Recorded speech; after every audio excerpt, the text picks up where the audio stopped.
오늘은 어린이날입니다. 그러면서 교회는 다음 세대의 주일로 지키고 있습니다. 한국교회 내에서 다음 세대의 주일이라고 하는 용어를 우리 교회는 일찍 사용했습니다만은 이제는 여러 교회들이 사용하는 것 같습니다. 한데셀 교회가 도입되어질 때에 우리 교회가 목장이라고 하는 이름을 구역 대신 사용했는데 오늘날 교회가 목장이라고 하는 이름도 많이 사용하는 것 같습니다. 여러분, 이렇게 어린이 주일 혹은 꽃주일 이렇게 예전에 사용했었는데 이제 다음 세대의 주일이라고 하는 말을 쓰기도 하고 이제는 한 걸음 더 나가서 미래 세대 주일이라고 하는 용어도 쓰게 됩니다.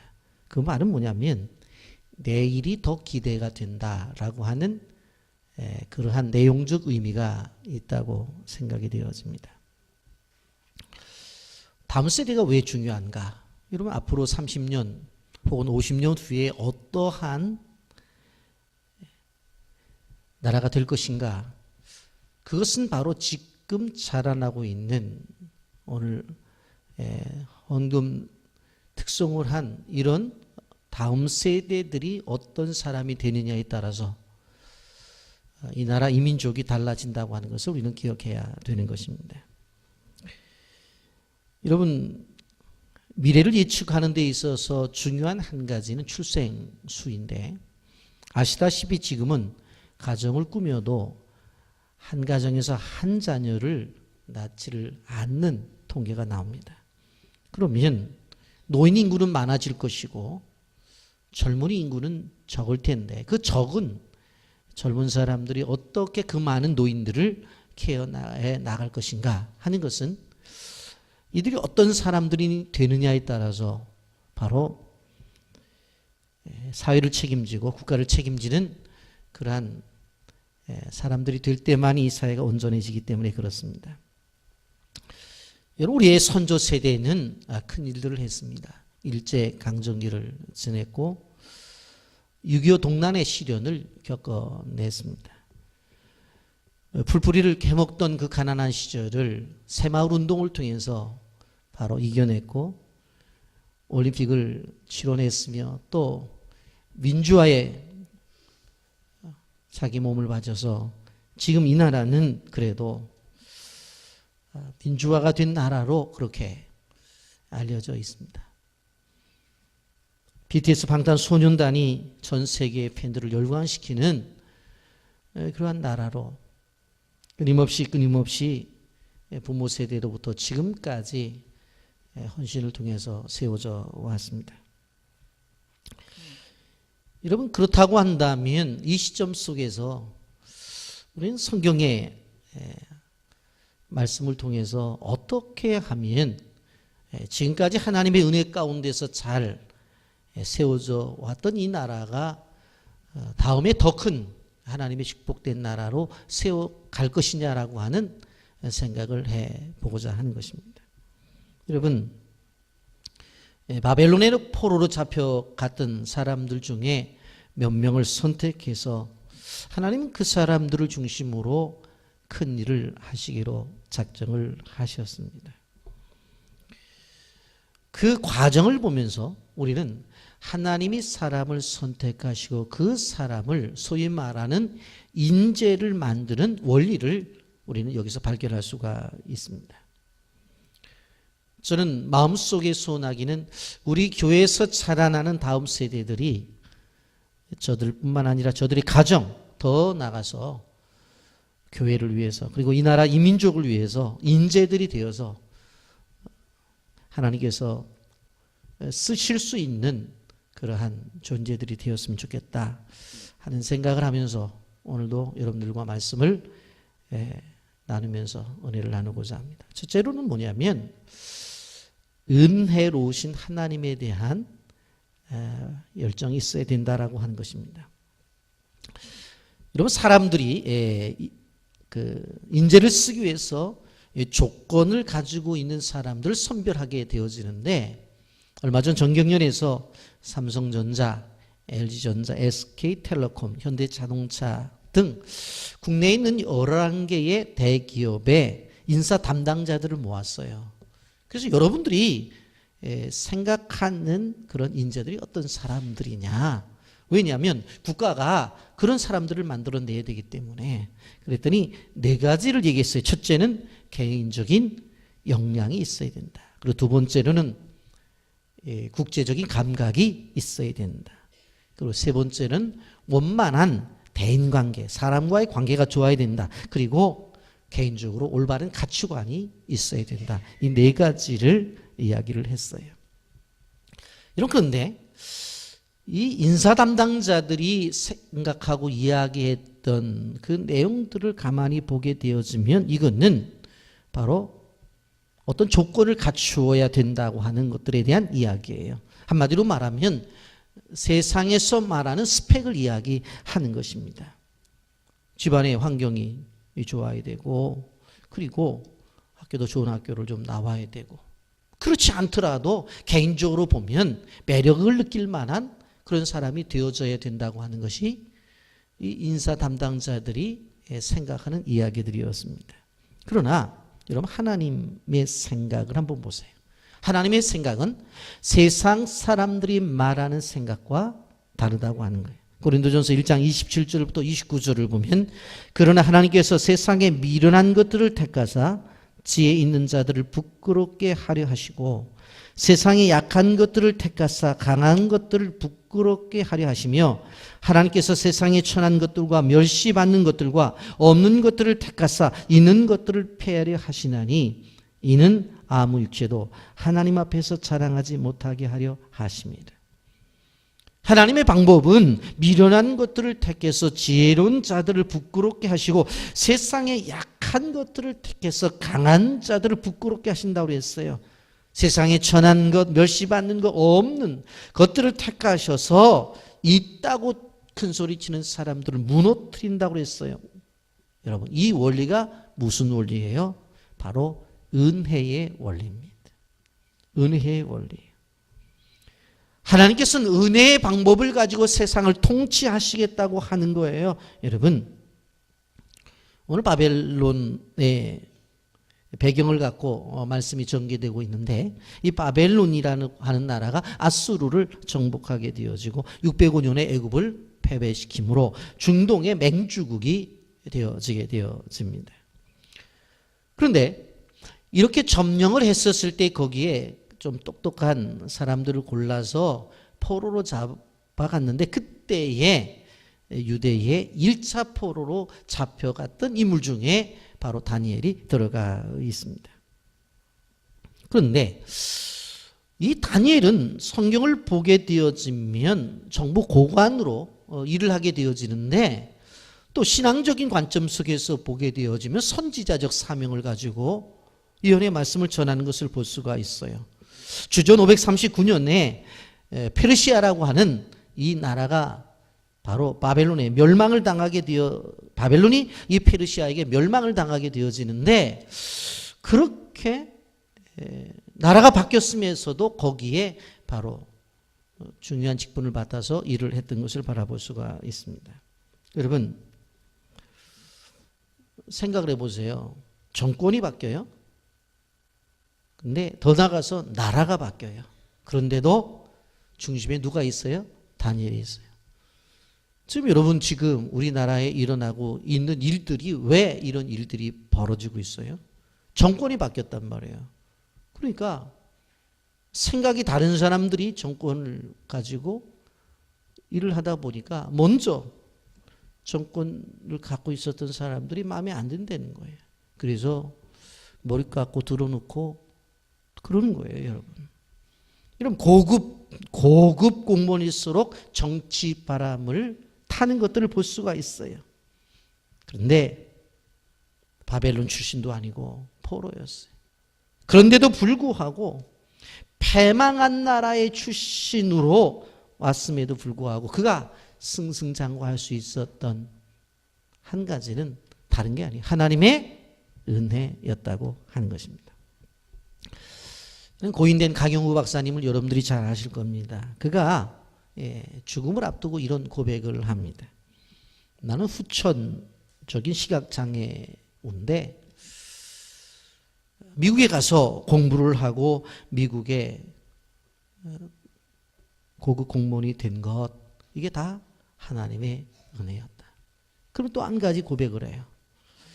시각장애우로서 내가 무려 살아갈 때 나를 남편으로 인정을 하고 결혼하고 40년을 살아준 내 아내에 대해서 감사한다. 그런데 그 전에 무슨 얘기를 하냐면 이렇게 결혼을 하고 결혼 생활을 할 수 있게 하신 것은 하나님의 은혜라는 거예요.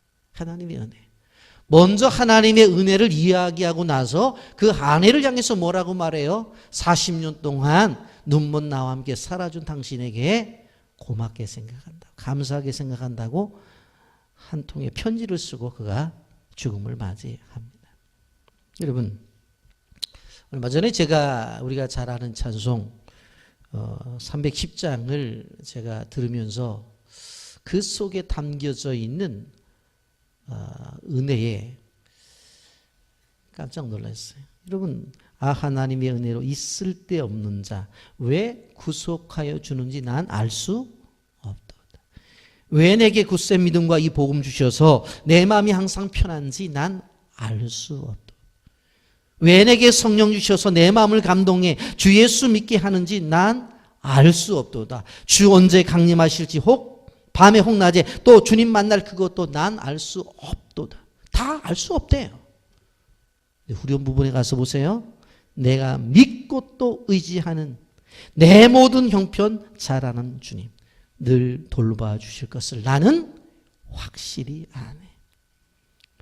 1절에서도 알 수 없대요. 2절에서도 알 수 없고 3절 4절에도 알 수 없다는 거예요. 그런데 이 찬송가 작시자가 맨 마지막에 결론은 무엇을 얘기합니까? 나는 확실히 안다는 이야기예요. 찬송가가 진행되면서 그는 무엇을 깨달은 거예요? 하나님이 자기와 함께하는 은혜를 깨달은 거예요. 은혜를 경험한 사람들은 확실히 아는 그러한 결과를 갖고 세상을 살아간다는 사실을 기억하시기를 바랍니다. 여러분, 학자들이 인재를 볼 때에 그들의 특성을 생각해 봤는데 도대체 이 세상 속에 그래도 탁월하다고 인정을 받는 인재들이 어떤 사람들이냐. 첫째는 전문 능력이 있어야 된다. 전문적인 기술과 능력이 있어야 된다. 두 번째로는 변화 주도적인 역량이 있어야 된다. 우리가 얼마나 많이 바뀌어져요. 이 바뀌어짐 속에서 흘러가는 존재가 아니라 그 중심에 있어서 세상이 아무리 변하지만 그 변화를 주도할 수 있는 사람이 되어져야 된다. 세 번째로 도덕성이에요. 깨끗함이에요. 네 번째는 아무리 이렇게 준비가 되었어도 한 가지가 꼭 필요한데 뭐가 있어야 되느냐? 운이 있어야 된다. 그렇게 얘기를 했어요. 여러분, 요즘에 복잡계라고 하는 그런 말들이 유행합니다. 세상에서 성공하는 일들을 가만히 들어가 보니까 이건 다양하다는 거예요. 어떤 사람이 칼국수 집을 했어요. 너무너무 잘 된다는 거예요. 야, 나도 저렇게 하면 잘 되겠지. 가서 먹어보니까 면발이 쫄깃쫄깃하고 국물을 뭐로 내는가. 육수를 이렇게 내는구나. 이 집은 다른 집과는 달리 깍두기도 이렇게 담는구나. 정말로 습득했어요. 그래서 냈는데 안 된다는 거예요. 안 된다는 거예요. 여러분, 충분한 공부를 하고 충분히 습득을 해서 했는데 누구는 되고 누구는 안 된다는 거예요. 요즘 등장한 용어 가운데 여러분, 많은 사람들이 사실 블로그보다는 유튜브 동영상을 통해서 돈을 벌려고 생각을 하죠. 제가 자료를 보니까 5,000명 정도가 연 4,000시간만 하면 이게 한 달에 30만 원씩은 들어온대요. 그래서 제가 가만히 생각을 해봤어요. 야, 성격이 벌 수 있는 길도 있구나. 우리 교인들이 총동원해서 우리 교회에서 예배 영상을 보든지 아니면 오늘 이렇게 주일학교 아이들처럼 이렇게 찬송을 부르는 것을 끊임없이 보는 거예요. 몇 명? 5,000명 정도가 소개를 하고 그러고서 1년에 실질적으로 4,000시간만 보면은 30만 원씩 또박또박 들어와요. 그러면 10배로 늘리면 300만 원이 들어온다는 얘기예요. 예? 그런 얘기예요. 그런데 이렇게 해서 실질적으로 유튜브를 자기가 만들어서 하잖아요. 요즘. 그래서 요즘 젊은 사람들 가운데는 크리에이터라고 그래가지고 엄마 아버지 거기 앉혀놓고 카메라 놓고 자기가 막 이런 모습 해가지고 영상 만들어서 PD도 자기가 되고 뭐 다 해갖고 자기가 막 올리잖아요. 그런데 이게 막 조회수가 뭐 몇십만, 막 몇백만 해갖고 막 돈이 들어간단 말이에요. 그렇게 되는구나 해서 했는데 다 되느냐는 거예요. 누구는 되는데 누구는 안 돼. 무명인도 되는데 유명인이 안 된다니까. 저 정도 무명인이 해서 이만큼 올려서 됐다고 하니까 나는 그래도 배우로 20, 30년을 지냈는데 내 이름 하면 다 아는데 나 정도 하면 되겠지. 그런데 조회수가 100개를 못 넘어요. 안 된다니까. 이게 복잡해요. 여러분, 우리 그리스도인들이 알아야 되는 것이 뭐냐면, 그러면 되고 안 되고의 문제, 이런 속에서 우리가 기억해야 될 것이 뭔가? 그것은 하나님의 은혜가 필요하다라고 하는 것입니다. 그리스도인들은 운을 얘기해서는 안 돼요. 그 속에서 하나님의 은혜를 생각해야 돼. 이 어려운 세대 속에서 자녀들이 건강하게 잘 자라나고 학교 공부도 잘하고 소위 말하는 속도 세기지 않고 잘 자라나요. 하나님의 은혜예요. 교회들마다 어렵다고 하는데 교회가 부흥되어 하나님의 은혜예요. 여러분, 다니엘 시대에 다니엘과 사드락과 메삭과 아벳느고가 선택받아서 그렇게 자라난 게 뭐예요? 하나님의 은혜라고 하는 것입니다. 여러분, 조선시대에 일본의 식민화가 되어지자 그 한말에 어떤 일들이 벌어져요. 전쟁으로 인해서 수많은 사람들이 죽고 도망간 사람들도 많아요. 그들이 이제 만주로 도망가서 독립자금도 보내고 해서 많은 나라가 세워지는데 역할을 했습니다만은 실질적으로 사실 바벨론이 쳐들어왔었을 때 포로로 잡혀간 사람들도 있고 애굽으로 도망간 사람들도 있었어요. 그리고 또 그곳에 남아있는 사람들도 있었어요. 그 중에 1차 포로로 잡혀간 사람들이 바벨론과 그의 친구들이에요. 여러분, 그런데 성경을 가만히 보게 되어지면 이 바벨론의 포로로 잡혀간 것이 하나님의 은혜라고 하는 것을 우리는 알아야 돼요. 여러분, 미국의 유명한 사립대학으로 유학을 가려고 한다면 1년에 한 1억 정도가 든다고 그래요. 이게 1년에 1억 정도 드니까 한 달에 1,000만 원 정도가 드는 거죠. 그러니 뭐 아무리 실력이 좋아도 돈이 없으면 유학을 꿈도 꾸지를 못하는 거예요. 그런데 졸업을 했어요. 직장이 나오나요? 안 해요. 유색인종이 미국 주류 사회 속에 들어가기는 쉽지를 않아요.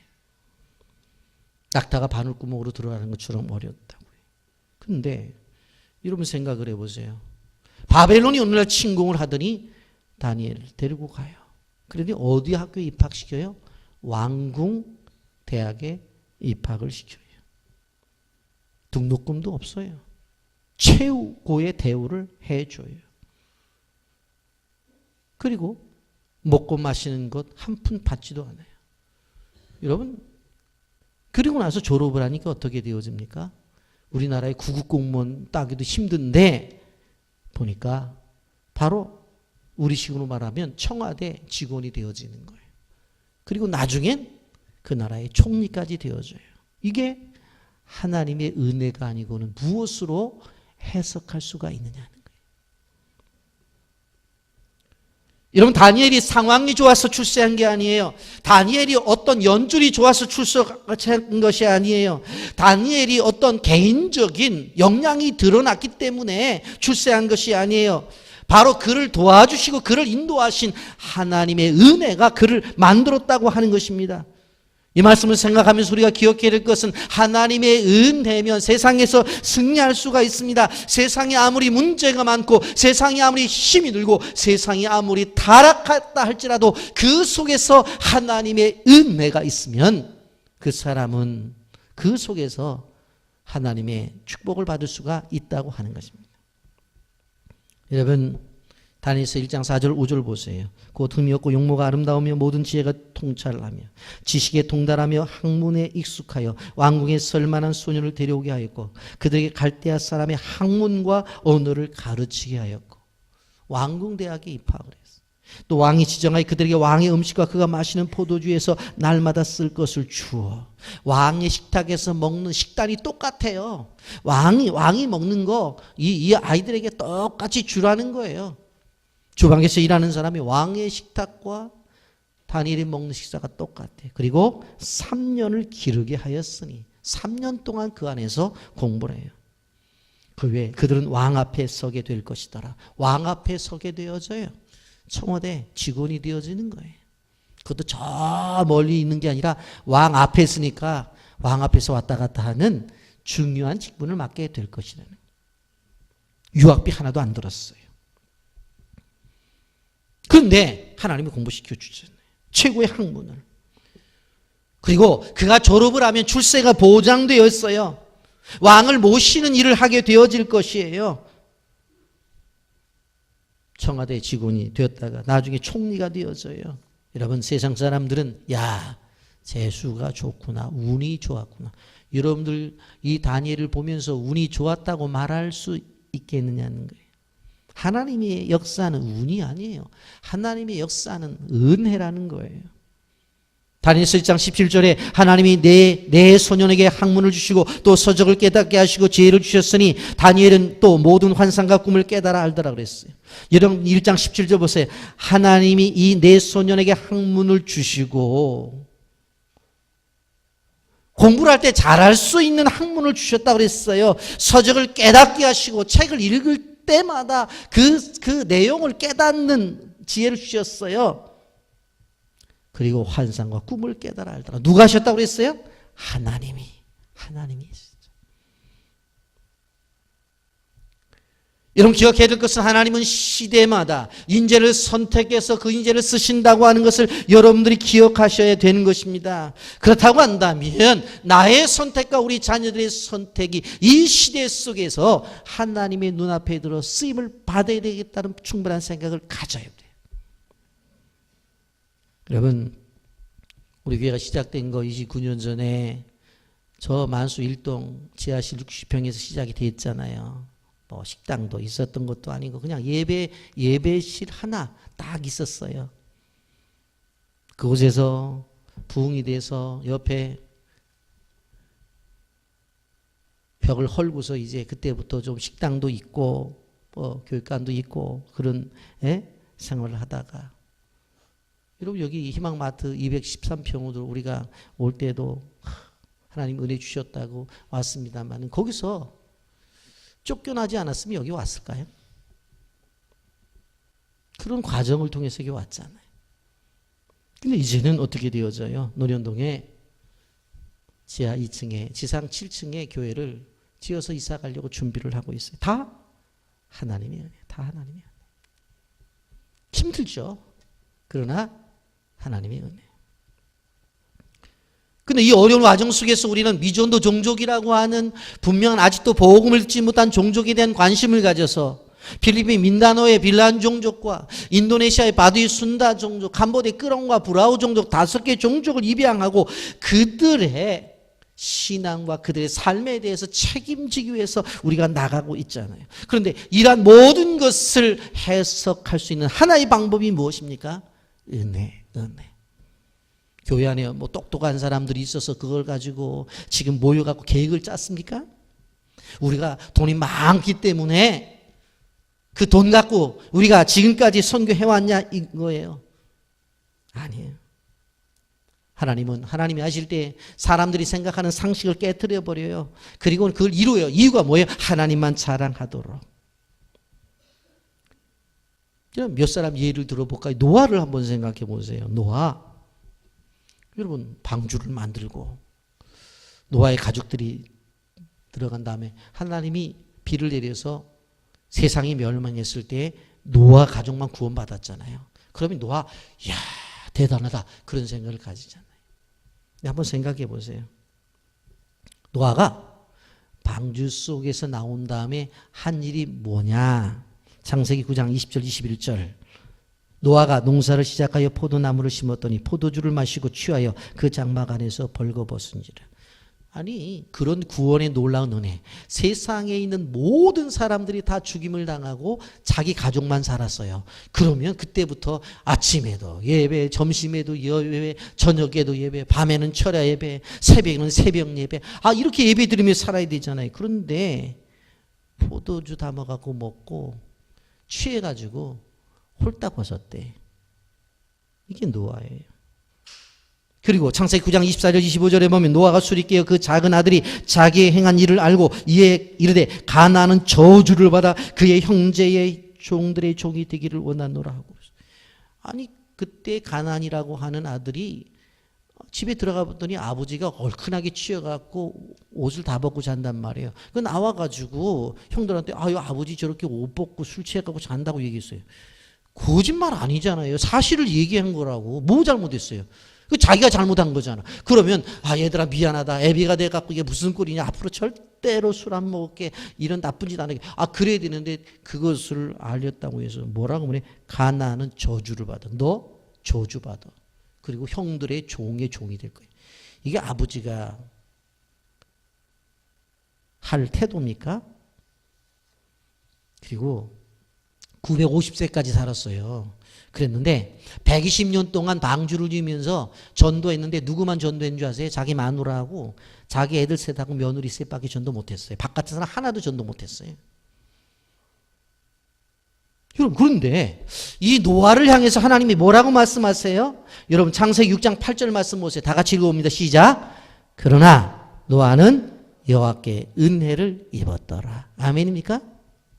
그런 사람임에도 불구하고 하나님의 은혜는 임하는 거예요. 돈 있으면 다 되는 줄 아세요? 건강만 있으면 다 되는 줄 아세요? 아니에요. 우리에게 필요한 건 은혜. 여러분 가족들마다 오늘 다음 세대의 주일이기 때문에 말씀드리는데 우리 애 공부를 잘했으면 좋겠어요. 졸업했으니까 좋은 회사에 취직했으면 좋겠어요. 이제 좋은 형제 자매 만나서 결혼을 했으면 좋겠어요. 아이고 애들 안 낳는다고 그랬는데 다 그냥 아들 딸 낳았으면 좋겠어요. 애가 안 난다고 그러니까 한 번만 낳겠다 그러니까 쌍둥이라도 해서 둘 낳게 해주세요. 자꾸 이제 그렇게 하는데 여러분 그 전에 중요한 것이 뭐예요? 우리 자녀들이 하나님의 은혜를 받게 하옵소서. 그 은혜 속에 다 들어가 있는 거야. 은혜를 받으면 재정 책임지고 은혜 받으면 건강도 주는 거고 은혜 받으면 결혼도 되어지고 은혜 받으면 아이도 낳고 은혜 받으면 그 안에서 다 이루어지는 거예요. 그러니까 무엇보다도 우리가 뭘 위해서 기도해야 돼요? 하나님 은혜를 주옵소서. 기도해야 돼요. 여러분 아브라함도 보세요. 아브라함 우리가 믿음의 조상이라고 말하잖아요. 그런데 우상꾼의 아들이에요. 떠날 때는 잘 떠났어요. 그런데 자기 부인을 2번이나 속여요. 자기 부인을 누이라고 속이잖아요. 그리고는 실질적으로 자기 부인이 하갈이라는 여인을 주면서 이 여자랑 자서 애 좀 낳으라고 난 도무지 자신이 없다고 그러니까는 그 여인하고 또 자요. 그래서 이스마일이라고 하는 애를 낳잖아요. 근데 애를 낳으니까 또 본처인 계속해서 시기하고 질투하면서 못 보겠다는 거예요. 그러면 어떻게 됐든지 간에 자기가 자서 애를 낳았으면 잘 중재를 해야 되잖아요. 그러지 말고 알았다고 그렇게 얘기를 해야 되는데 그러지 않고 어떻게 해요? 내쫓아버리잖아요. 애하고 엄마를 내쫓아버리잖아요. 그래서 사막에서 땅을 치며 통곡을 하잖아요. 하갈과 이스마엘이. 여러분 그런데 하나님이 은혜를 주시니까 어떤 존재가 되어져 버려요? 창세기 18장 3절 그의 고백을 들어보세요. 이르되 내 주여 내가 주께 은혜를 입었사오면 원하건대 종을 떠나 지나가지 마옵시고. 은혜를 받는 존재로 세워지기를 원하는. 다윗 보세요. 사무엘이 왕으로 기름 부음을 하게 되어질 때 아버지가 왕 될 만한 자식 데려오라 하니까 다 데리고 왔는데 누구는 빠졌어요? 다윗은 빠졌어요. 아버지의 눈에도 얘는 인물감이 아니야. 그런데 사도행전에 뭐라고 얘기를 해요. 사도행전 7장 46절 47절 다윗이 하나님 앞에서 은혜를 받아 야곱의 집을 위하여 하나님이 처소를 준비하게 하여 달라고 하였더니 솔로몬이 그를 위하여 집을 지었느니라. 아버지의 눈에도 아닌 존재가 하나님의 은혜를 받으니까 왕이 되는 거예요. 세상 사람들이 저 사람은 안 된다고 그렇게 말을 해도 하나님의 은혜를 받으면 돼요, 안 돼요? 돼요. 사사시대 영 기드온을 보세요. 문에서라고 하는 아주 작은 집 가문의 자녀였어요. 아버지는 우상 숭배자였어요. 성격은 아주 소심해가지고 탈곡할 때도 여러분 창고에 들어가서 이삭을 탕곡했어요. 이 무슨 이게 사사가 될 수 있습니까? 그리고 여자 관계가 보통 복잡한 게 아니에요. 애를 낳는데 남자아이들만 70명을 낳았으니까 여자까지 합치면 100명 정도 넘을 거예요. 이렇게 복잡해요. 그런데 하나님의 은혜 가운데 그를 사사로 세우시잖아요. 여러분 죽을 수밖에 없는 강에 띄어진 모세를 선택해서 그에게 은혜로 인재로 삼으셔서 출애굽의 주인공이 되게 하시고 형제들에게 버림을 받은 요셉을 하나님께서 선택하시고 그에게 은혜를 주셔서 어떻게 해요? 그를 총리로 사용하시잖아요. 여러분 모든 것들이 다 은혜. 출애굽기 33장 19절에 이렇게 말씀합니다. 여호와께서 이르시되 내가 내 모든 선한 것을 내 앞으로 지나가게 하고 여호와 이름을 내 앞에 선포하리라. 나는 은혜 베풀 자에게 은혜를 베풀고 긍휼히 여길 자에게 긍휼을 베푸느니라. 아멘. 나는 은혜 베풀 자에게 은혜를 베풀고. 옆 사람과 인사 나누세요. 은혜 받으실 만한 분이십니다. 그러면 인사하면 아멘도 하세요. 아멘. 느헤미야 1장 11절 주여 구하오니 귀를 기울여사 종의 기도와 주의 이름을 경외하기를 기뻐하는 종들의 기도를 들으시고 오늘 종이 형통하여 이 사람들 앞에서 은혜를 잊게 하옵소서 하였더니 그때 내가 왕의 술 맡은 관원이 되었느니라. 은혜를 잊게 하옵소서. 느헤미야 기도를 했어. 사도 바울이 자신의 향한 고백을 들어보세요. 고린도전서 15장 10절 다 같이 읽어봅니다. 시작. 그러나 내가 나 된 것은 하나님의 은혜로 된 것이니 내게 주신 그의 은혜가 헛되지 아니하여 내가 모든 사도보다 더 많이 수고하였으나 내가 한 것이 아니요 오직 나와 함께 하신 하나님의 은혜로다. 아멘. 나의 나 된 것은 하나님의 은혜로 된 것이다. 내가 나 된 것은 나와 함께 하신 하나님의 은혜로다. 여러분 우리의 삶의 중심에 은혜를 꼭 기억하며 하나님 시대에 쓰임받는 인물들이 되시길 주님의 이름으로 축복합니다. 두 번째로 선택받은 자에게 하나님이 하신 것이 뭐예요? 훈련을 시키는 거예요. 훈련.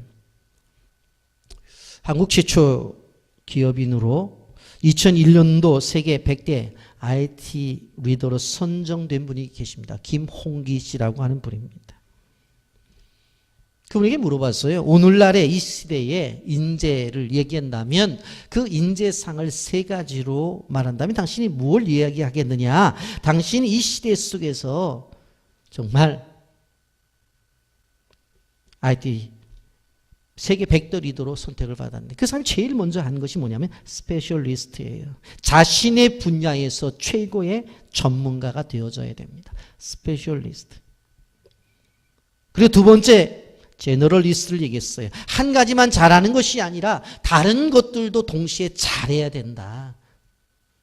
그래서 다른 사람들과의 일을 할 때도 조율이 되어져야 된다. 다양면에서 많은 것을 알아야 된다. 왜? 여러 업무를 해야 되기 때문에. 그래서 세 번째 휴머니스트예요. 언제든지 일을 진행하게 되어질 때에 다른 사람을 설득하고 다른 사람들과 온전한 관계를 맺어서 그 사람의 능력을 자기의 것으로 만드는 관계가 형성이 되어져야 된다. 그래서 세 가지를 이야기했어요. 스페셜리스트, 제너럴리스트, 휴머니스트. 여러분 이렇게 세상 나라도 이러한 사람들을 원하는데 하나님께서 다니엘을 인재로 만들기 위해서 한 것이 뭐냐? 훈련이었어. 훈련. 여러분 1장 5절을 보면 3년 동안 훈련을 받았다고 이야기를 합니다. 또 왕이 지정하여 그들에게 왕의 음식과 그가 마시는 포도주에서 날마다 쓸 것을 주어 3년을 기르게 하였으니 그 후에 그들은 왕 앞에 서게 될 것이라. 여러분, 다니엘만 그랬나요? 모세도 마찬가지, 바울도 마찬가지예요. 당시의 시대 속에서 훈련을 받아 실질적으로 지도자가 되었던 거예요. 왕이 시킨다고요? 아니에요. 17절에 분명히 말하잖아요. 하나님이 이 네 소년에게 학문을 주시고 모든 서적을 깨닫게 하시고 지혜를 주셨으니 다니엘은 또 모든 환상과 꿈을 깨달아 알더라. 하나님이 주셨다고 해서 하나님이 이 세상의 나라들이 훈련하는 것과 달라요. 바로 하나님의 사람들은 영성 훈련을 시킵니다. 세상의 지식만 알고 바로 영적인 훈련, 믿음의 훈련이 안 되어 있으면 하나님이 쓸 수 있는 존재가 못 된다고 하는 것을 우리는 기억해야 되는 거예요. 다니엘서를 통해서 우리가 알 수 있는 것은 뭐냐면 하나님이 역사의 수레바퀴를 움직인다는 것을 알아야 되는 거예요. 여러분, 성경 속에 보면 제대로 쓰임받은 인물들 가운데서 훈련을 받지 않은 사람은 한 사람도 없어요. 아브라함은 무려 25년 동안 훈련을 받아서 100세가 되었을 때 훈련을 마치게 됩니다. 모세는 궁중에서 40년을 공부했는데 하나님이 보실 때 그것 갖고 충족하지 않았어요. 그래서 광야에 내보내서 광야에서 양을 치며 40년 동안 훈련을 받은 다음에 그 다음에 민족을 이끌어내는 지도자를 삼은 거예요. 다행은 왕이 될 거라고 그가 분명히 기름 부음을 받았지만 무려 17년 동안 떠돌아다니는 훈련을 받은 다음에 왕이 되는 것을 볼 수가 있어요. 요셉이 어느 날 총리가 된 것이 아니에요. 형들을 통해서 꿈꾸는 자들이 온다고 말을 들었지만 우리가 알다시피 보디발의 집에서 감옥 속에서의 훈련을 받은 다음에 요셉의 바로 총리가 되어지는 거예요. 우리는 기억해야 돼요. 자연 속에서 자연스럽게 자라나는 식물들도 있습니다만은 많은 풍랑을 이겨내는 식물들도 있다는 것을 알아야 돼요. 폭풍우가 임하게 되어질 때에 가뭄을 겪으면서 그 나무는 더욱더 든든해지는 것이고 한여름밤에 떼약볕을 받으면서 과일은 더 단 과일로 되어지는 거예요. 여러분, 아브라함 모리아산에서 자기 자식을 바치는 그 고난의 기간을 통해서 아브라함이 되었고 요셉은 억울한 그 누명을 쓰고 차가운 감옥 속을 지나면서 총리가 된 거예요. 모세는 궁중의 교육이 아니라 광야 교육을 통해서 광야를 통해서 온유한 사람이 되었고 목동 다윗은 도망과 수모의 도피 생활을 통해서 다윗이 될 수가 있었다고 하는 거예요. 우리가 생각해 보면 어느 한 사람 고난이 없이 사람이 된 사람이 없다고 하는 것을 우리는 알아야 돼요. 베드로는 거친 바다에서 순종을 배웠고 요한은 밤모섬에서 새늘과 새 땅의 환상을 보면서 하나님의 사람이 되었어요.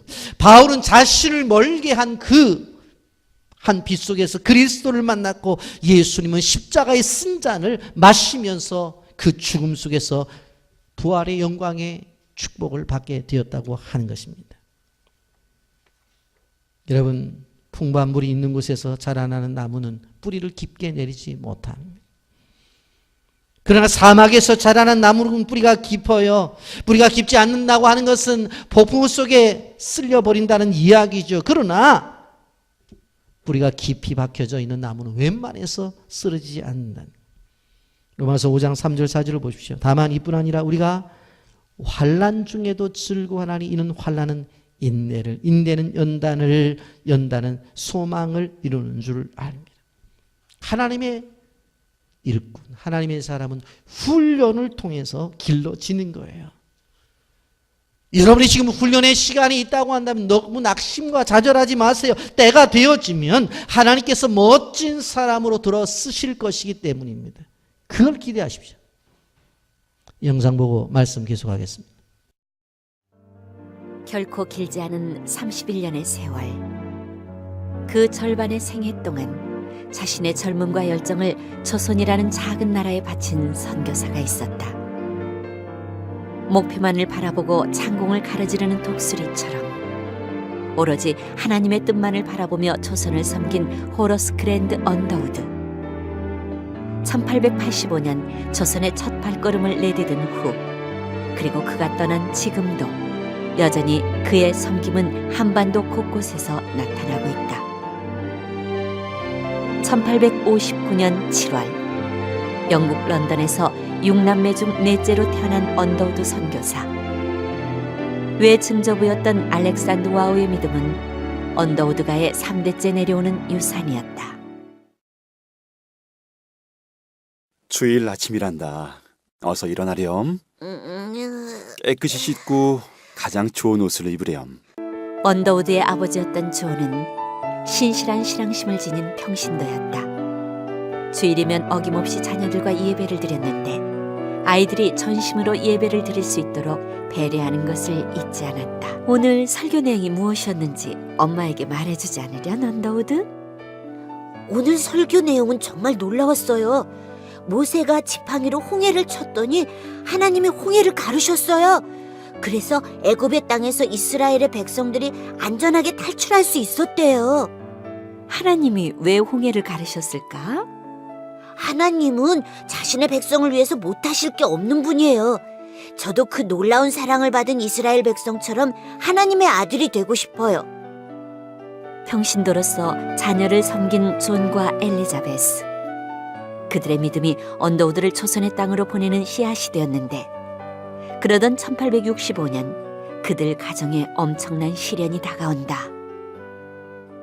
당시 인쇄용 잉크와 타작이 문방구를 취급하던 존의 사업이 기울자 언더우드가는 재정적인 공경에 빠지게 된다.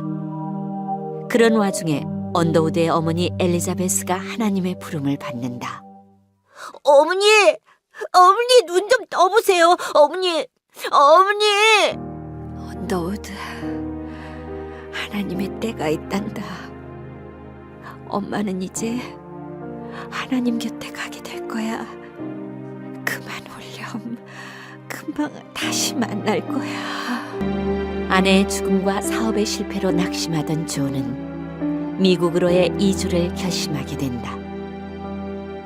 한 해 동안 폭풍처럼 몰아쳤던 시련은 오랫동안 그들의 눈물이었지만 미국에서 그들은 다시 믿음으로 일어서게 된다. 1881년 언더우드는 마침내 신학교에 입학하게 된다. 어린 시절 하나님의 아들이 되고자 서원했던 언더우드의 기도가 응답되는 순간이었다.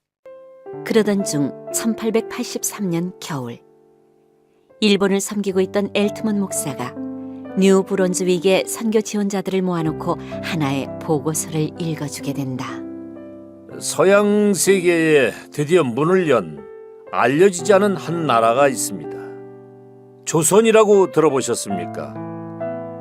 그곳에 1200만에서 1300만에 이르는 사람들은 복음 없이 살고 있습니다. 기독교회가 조선의 문호 개방을 위해 합심하여 기도했고 드디어 1882년 문을 열었는데 미국 교회는 선교를 위한 아무런 준비도 하고 있지 않습니다. 그래서 저는 조선에 갈 선교사를 찾고자 여기 섰습니다. 엘트먼 목사의 강연을 들은 후, 그래, 내가 조선으로 가자. 조선에 대한 사랑을 깨달은 순간 언더우드는 인도행 서신을 찢고 하나님께 조선을 드리고자 조선으로 향한다.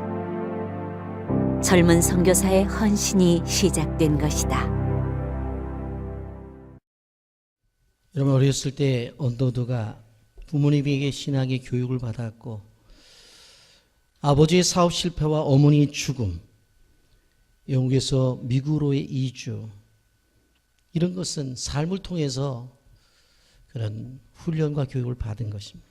그리고 신학교에서는 신앙교육, 조선으로 부름을 받았을 때의 비전, 이 모든 것들 하나님이 언더우드로 만든 훈련이었습니다. 오늘 본문을 보면서 또 한 가지 생각해 봐야 되는 것은 믿음을 원하시는 하나님이십니다. 어떤 조직이나 공동체, 설립과 성장과 안정과 세택이라고 하는 사이클을 가지고 움직입니다. 그런데 이러한 삶 속에서 하나님이 원하시는 인재를 향한 하나님의 요구는 로마서 14장 23절입니다. 믿음을 따라 하지 아니하는 모든 것은 죄니라. 여러분, 우리는 믿음이 뜨거웠다가 갑자기 식어지는 사람들이 있습니다. 다니엘은 사자굴에 던져진다는 분명한 이야기를 들었음에도 불구하고 그 위협 앞에서도 포기하지 않습니다. 기도하면서 바로 하나님을 향한 믿음을 지켜나갑니다. 결과적으로 그가 사자굴 속에 던져지지만 하나님께서 천사를 보내서 사자들의 입을 막으시고 날카로운 발톱에서 그를 건져주십니다. 여러분, 한때 믿음으로 사는 것은 가능해요. 뜨거운 청춘의 시절 믿음의 열정으로 사는 것이 가능해요. 수련회를 가면 눈물을 흘리고 뜨겁게 찬양하고, 그리고 전도지를 갖고 해외로 나가는, 그래서 전도하는 젊은들이 많아요. 그런데 그들이 결혼을 해서 직장 생활하게 되어지고 아이 낳게 된 다음에 그 열정과 그 뜨거움을 간직하고 있느냐라고 하는 것입니다. 다니엘은 처음부터 끝까지 그 믿음이 일정했어요. 여러분, 세상은 하나님을 대적하는 이론들이 많아요. 철학과 진화론, 무신론, 유물론, 강갓 하나님을 거부하는 것들이 있는데 그 속에서 성경이 진리임을 입증하고 우리가 성경적인 세계관으로 세상을 살아갈 수 있다는 것은 쉬운 게 아니에요. 우리는 다음 주일 세대를 맞이해서 이러한 믿음을 가져야 되겠다라고 하는 것입니다. 부모가 자녀에게 원하는 것이 무엇인지를 분명히 깨달아 알아야 돼요. 그리스도인인 우리가 자녀들에게 원하는 것이 무엇인지를 알아야 돼요. 여러분, 그러면서 이 아이들이 자랄 때 자기만 잘 먹고 혼자 잘 사는 그런 아이들이 아니라 모든 사람들에게 베풀고 나누고 섬길 수 있는 그러한 믿음의 사람들이 되어져야 된다고 하는 것입니다. 하나님의 교회를 위해서, 이 사회를 위해서 크게 일할 수 있는 인재들로 빚어져야 된다고 하는 것입니다. 여러분, 포로된 이스라엘 백성들에게 있어서 다니엘은 총리가 되어 모든 사람들에게 어떤 영향을 주었을 것 같아요. 아, 그렇구나. 아무리 포로라도 되긴 되는구나. 믿음을 주었을 거예요. 소망을 주었을 거예요. 여러분, 사람 중에 가장 큰 영광은 창조주의 뜻대로 쓰임받는 거예요. 하나님께서 나를 만드셔서 이 세상에 보낸 그 목적대로 사는 거예요. 선진들이 그러한 행복한 삶을 살았습니다. 믿음의 사람만이 세상을 이겨낼 수 있고, 믿음의 사람만이 역경을 이겨내고, 믿음의 사람만이 하나님 앞에 영광을 돌릴 수 있기에 믿음의 사람들이 되어야 된다고 하는 것입니다. 자라나는 아이들이 사춘기 때 혼란을 겪죠. 나이 든 사람들은 갱년기 때 갈등이 온다고 그래요. 삶이 왜 이렇게 허무한지 눈물을 짓는다고 그러죠. 그때 믿음의 사람들은 그것을 뛰어넘어서 하나님께서 내게 주신 비전을 찾고 그것을 위해서 나가는 거예요.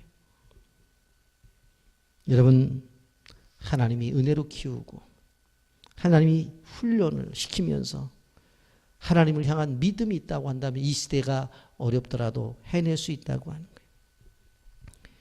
이날 러시아에 미국의 알래스카를 살라고 하는 제안을 하게 되어집니다. 러시아는 저 눈밖에 없는 저 땅 필요 없다고 생각을 해서, 그리고 자기네 나라에 붙어 있는 것도 아니니까 팔아먹었으면 좋겠다.